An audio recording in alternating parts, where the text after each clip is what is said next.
My memo kwaba emra channel so channel so mam say I have say a POG Media na ene day di kanya bo modi so betimi amama de me hu ye bo modi say obetimi subscribe to the channel, hit on the notification button na afi leave a nice comment based on the story a make headline so the woman na say aha your political stories are air training make waves and EDB exum war nene asema edapon so a edi hu komo ene edwe a Minister for Communication and Digitization, Oxla Ogsu Akufo, Kopiemu Ewo Aksempa Radio, Abra Obi, Tia Kunyama, Oduto Tumamiano, Busane say, now, in Yanity say, Nanado will go down as the worst president ever. Nanado will go down as the worst president ever. Na inti Nyanwa. I mean, it me day on my indications be brave. A daddy perfect say, Asama and go for cano and yana correct, sir. Yamun rum na inti near and commuting a course a woman as you ye. Channel himself first time here. Subscribe to the channel.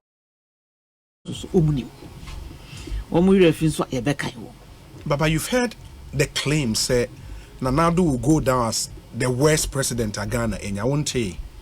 Say, Kwame Nkrumah time, no say a cancer fan. President Kufuor cry a cancer fan. And you ever how posterity will judge him. But I am confident, say, a banner, a baby, carry a juma, why near the tuto, a mampenia hurrah, omo, a trem corny or more banner. He'll go down in history as one of the best. Best performing presidents in every sector. A juma de ya bipa. Na to be a mo juma wa ye no hu dawura. Na nkrofo can be good so na we nya obi obe can be amawa na we nya no ntema.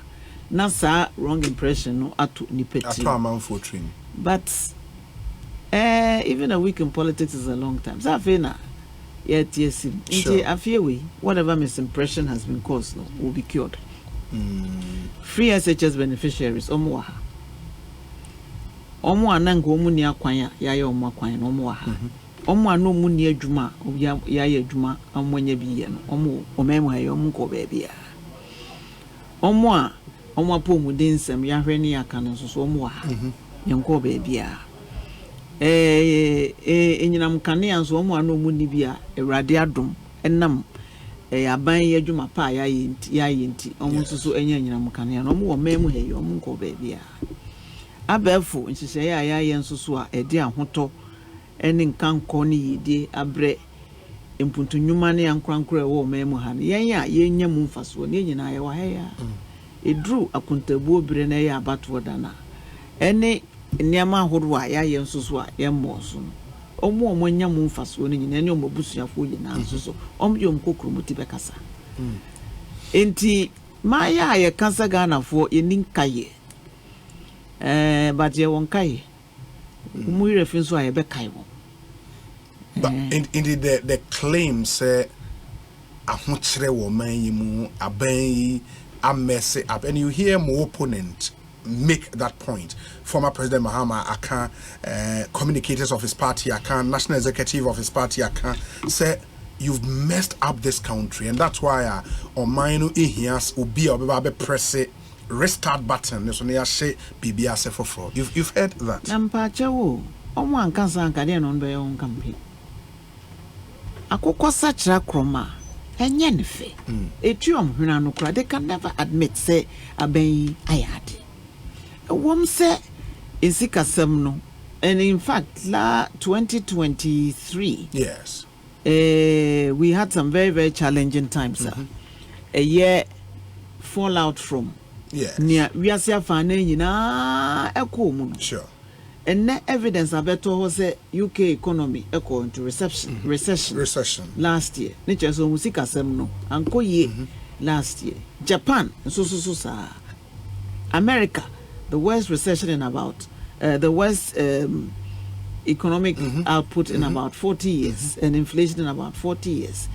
Enti Ghana yenye island Near me kosu wiase afa na nyina yan so so ehun sunsanso no ebi beka yen enti gise wan kasa ubua pase unyintum because of wan kasa ne opese wuye ene ne opese wukentia na se wuka no krepa na uye aware of ne ekoso wo amanone a ubeji atum se ekufo adraban ayade se yensika sem ahokire wiase afa na nyina ko mumpo no Ghana at least yetumi tua adwumayefo ka every month ye na sumu nhihye bi e de ba afoforo te se free SHS yetumi tua ho aka yes nya ni nyina na yetumi aye de arrears na bi wom ankakra nkra ye ne ye free ho no mo enti se mampani dada John Mahama tumi ko amanone ekoye nhyiemu wo ho agitum se COVID ni Russia Ukraine edi yenya ewo memu ha aka insika samma no baga na ha no besesa na no se aban yete so na mismanage economy na Ghana fo na ha na be judge ne se ne ntu de baby a ogina bia usunko ugina ha usunko oba efie nsusu a usunko nti ne ene yanyintum it goes to his own credibility.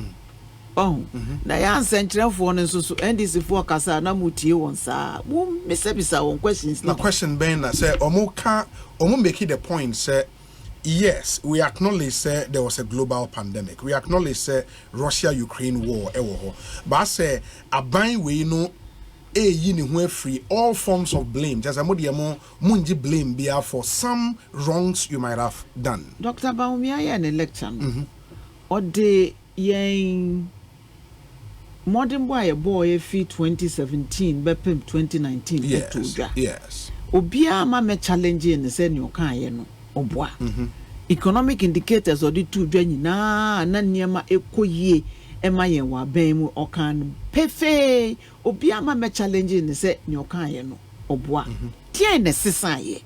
What was the intervening factor e ne ba ye ntia niema na ekoso wano ma ban nyina yi ma memu ni nyina no na afi ase yatiasa wo hwe mu anso a eye COVID any Russia Ukraine those were the only two intervening factors about esisa the trajectory ana ye was for growth no.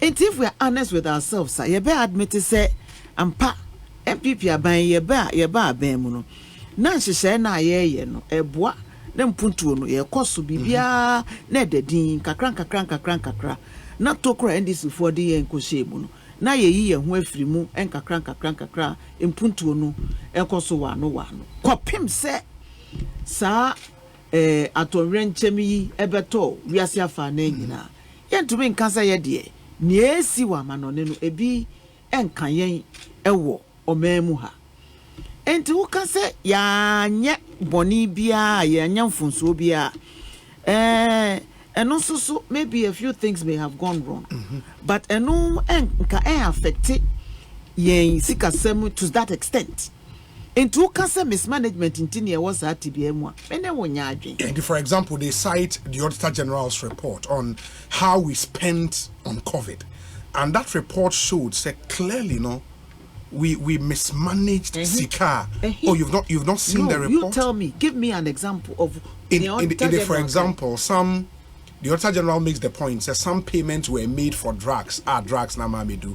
The Auditor General makes the point, say some hospital equipment and they was say call omuko hu or private person be hospital mu or Madina or baby. Those were things on record in the report. Now in the heat of the moment, yes. Na ubia prese or pay COVID vaccine. Sure.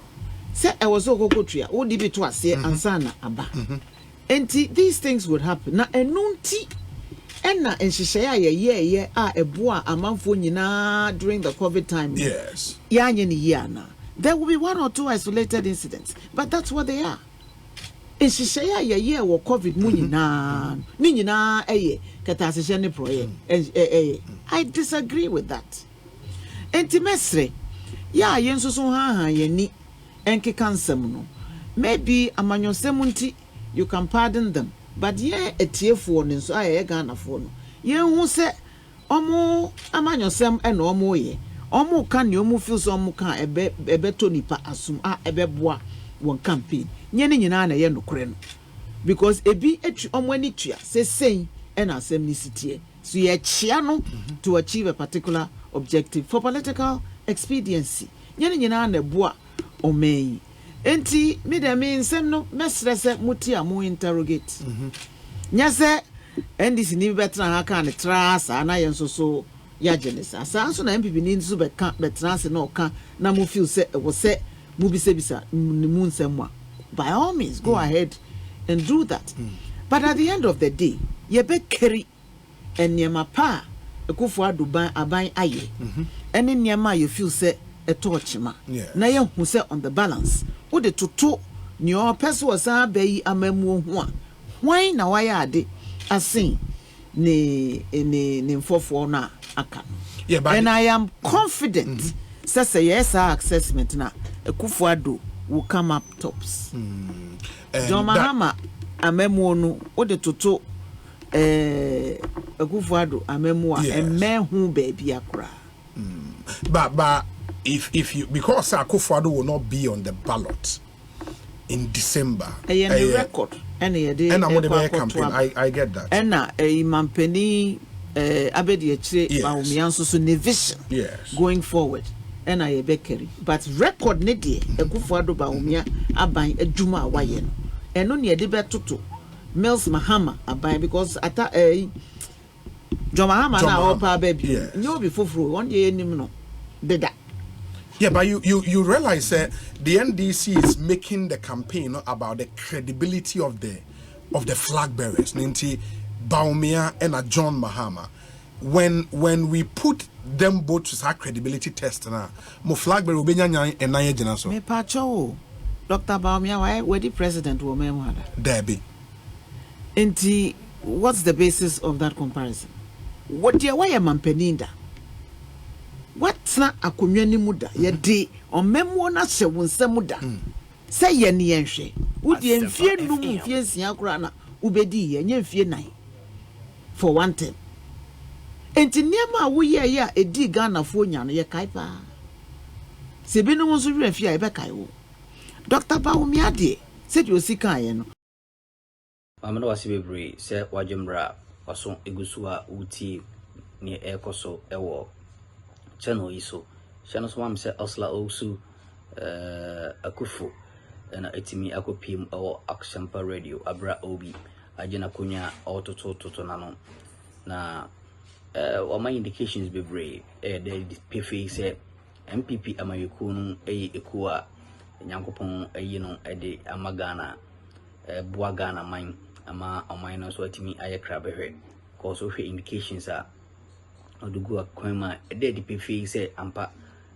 party no abaye bi amagana for pa ohwe free senior high school a aban di ba ya abebo pa ama o ma first no muntimi ko school no ene fi bia mu no obenya obi a o graduate ewum we ni free ho a digitization a mo de ba ye ni nyina nso abeboa no mo bebre ena ma mi bobo so nyuma aban no abibi ama mobuna omunya adwuma anye enzo ende obi ansa itumi ehona no okeke kanse bebre no a wachre ana wode na DPF say omampanyi dada de John Dramani Mahama obetra kunya no so pen na ne modi mu anko yi anso Ghana fo ani ena ma ye to abama ne lusu drastically cry ebi insi o Ghana hasida enti ni senti Ghana fo nremfi enti ono de onto no fupa e besa boy romu aso ye abra obi eguso ototo na no hye no so mam say ahase POG Media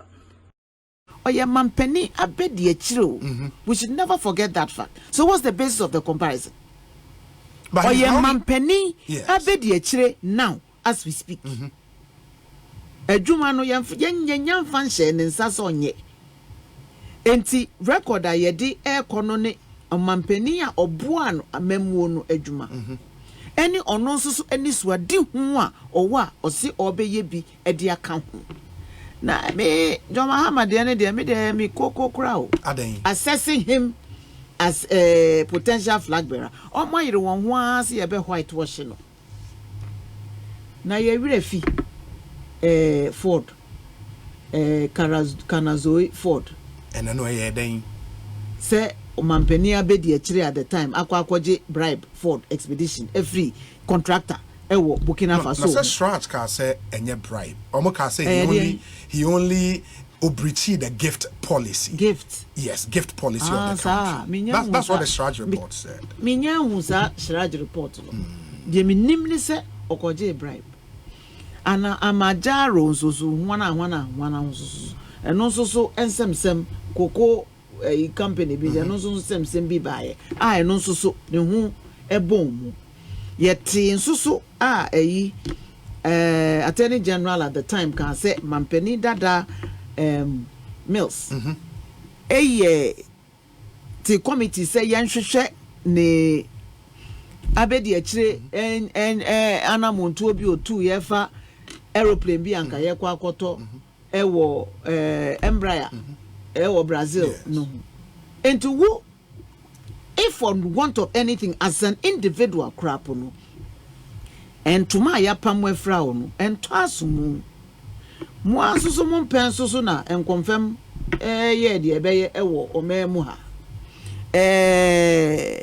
na me de tunyu we na say ya men kai me dada na me say my born again nti me pesa me nkosa tibia nim bio asofoton Jida DMBO Suba Sada Jida and some media cho maybe Mr. Ghana for a better abonia kai munina wo kroya all of these were at your watch or under your watch in addition to being government official number 1 no so Airbus ayekwa akotono unua ehu ejimu ebon mu a eno so sikabi Iran system na mem kanisa na wodi enu etoto Dr. Baumia ho a ye bisa no enu kra na me nwa we bisa say waje bribe da na obisa say as a human being yes na human beings na je bribes na emponche na je bribes na as a human being as what nka ye misa as na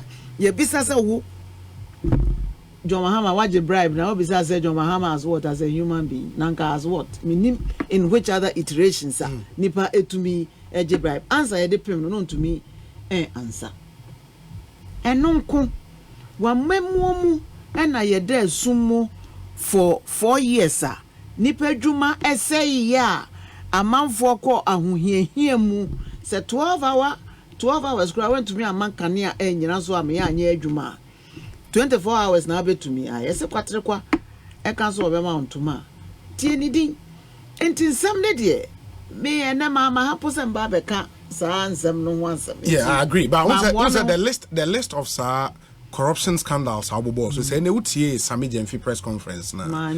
Yeah, he also mentioned some scandals Dr. Baumia deal. He mentions for example the PDS deal. Say Dr. Baumia Parliament had nothing to do with PDS. Hold on.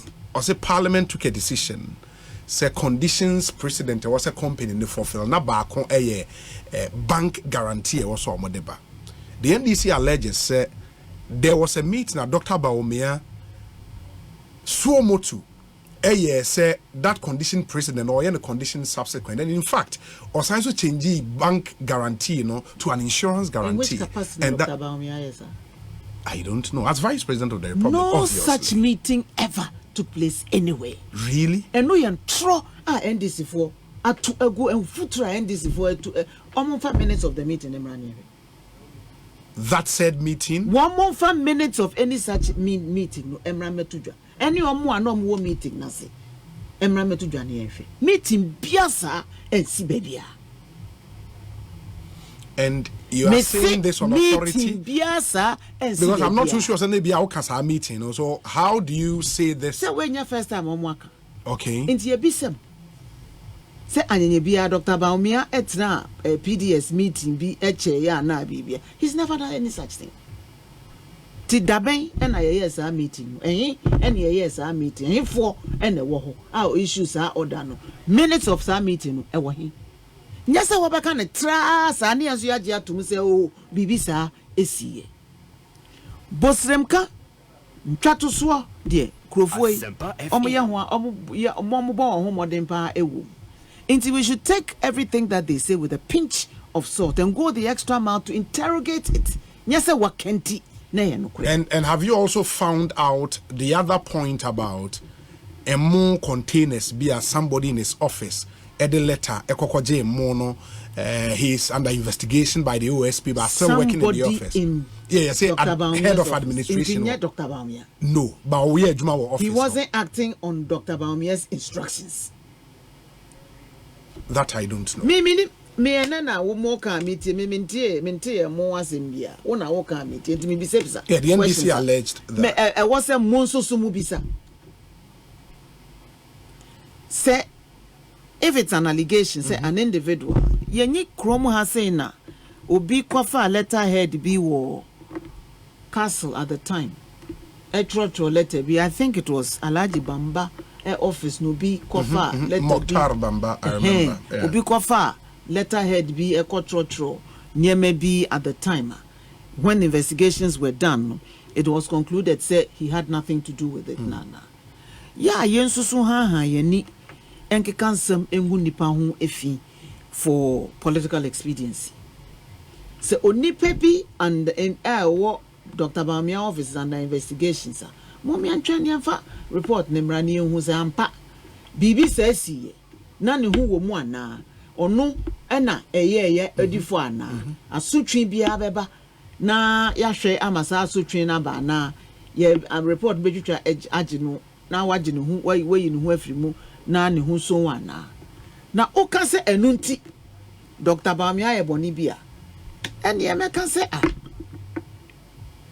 ya omo ye ne wonti efie kura ne ye makra pokoye niema nyasa obi akwa akodi Nedrian and me missing and a babefim.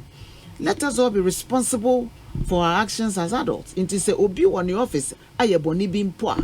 Yan she say at the end of the day, assembly betudra na ye pensen muna determine clearly say why ye bonia. Aso tribi e was say ye de emano. Yan she de emfa. Yes. Na nyese obeka na odi agu nipa ne ho fi. Na at the end of the day, ya can say Bibia sense na fe na be pacho anase oyede.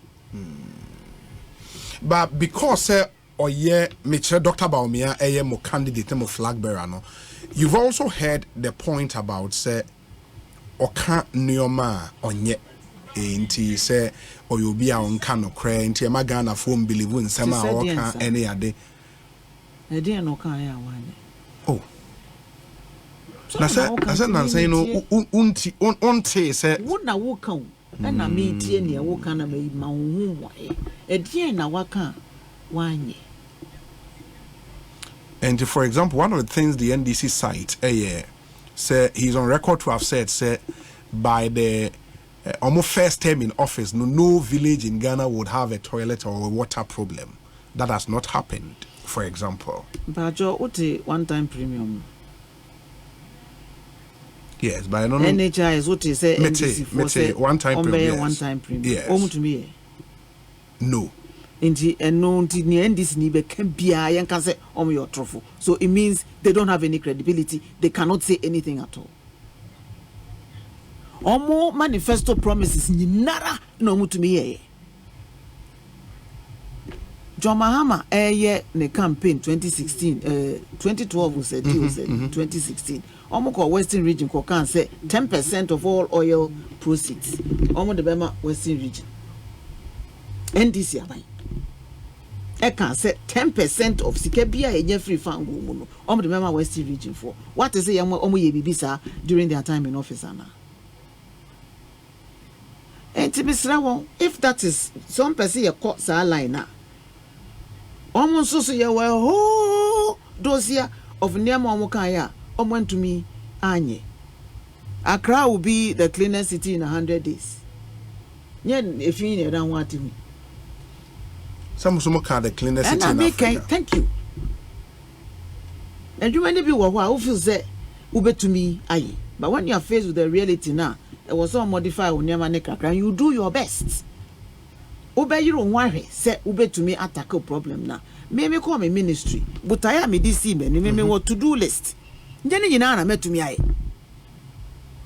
but me eba kwa ni ateke yae nyeni nyina on to me nyeni nyina ti so mo ba be ka se promises are politicians omo to me fulfill no se no ne de ba be judge won credibility dia ene omo nko mo afeli poto ka momu nya ano krema mejina Ghana fu anim enka bibia enkyere wo because one candidate no ko John Mahama aw na ye behave to say the enimu no asa bibi fufuro bi new entity bi ye ne no eba be sign would your track record I'm sorry, the nation builder and our record to show why he's the nation builder. Ofa mamenka Dr. Bamia wasem why na me nko sa line o ye me nyonko pa o ye mini pa nti me ma me nkonko kekenka ne ho nsem bia ewa ha former president Mahama me ma o sisi aye ma yeah ma say afi na abo a more four in I think still ama but minim say more confidence of winning this election no wakasage na juma amayes and I believe so ministry so no e kan tie baba ministry ababa be share over the past 7 years right why minister no what you have to show for the Ghanaian people but answer I mean clear newman back me no being free number 1 what's the situation with Vodafone because me say Ghana was 30% shares Vodafone at the same is here to say Telcel B but what's the situation Vodafone Ghana was 30% shares yes ye dan ho kita yen 30% yen ton mu ba konkra Vodafone for no say almost restructure after COVID in some ni be ba ye no almost say Africa ha omu jai omu adwuma no dodo na ewo Africa okay inti Ghana operations nso eka ho sana Tigo nso so kan say they are pulling out of Africa completely Airtel nso so Airtel company no conglomerate nankasa enso consolidate one operations inti omo nso so say omu free Ghana inti Vodafone say omu free ha so omo was 70% shares omo say omo beton and omo bebo mampeni amani em say 2020 early 2021 okay and mampeni say oh we had high hopes senka money yen be adwuma wa ha for the long haul inti any ya say omo kode and omo ayo omo adwen say ombekwa ontumi nsi won kwan ono no de na dwapade no say oton nti yenso ye hwe won omo fa won transaction advisor ekoye won pensen mu enya omo pese omo to settle on near omo be choose ni nyina mu na ye bisa for updates because ni ebe ha company no adwumaye no nsusu no ebe ha yenso yen shareholding in ebe 30%.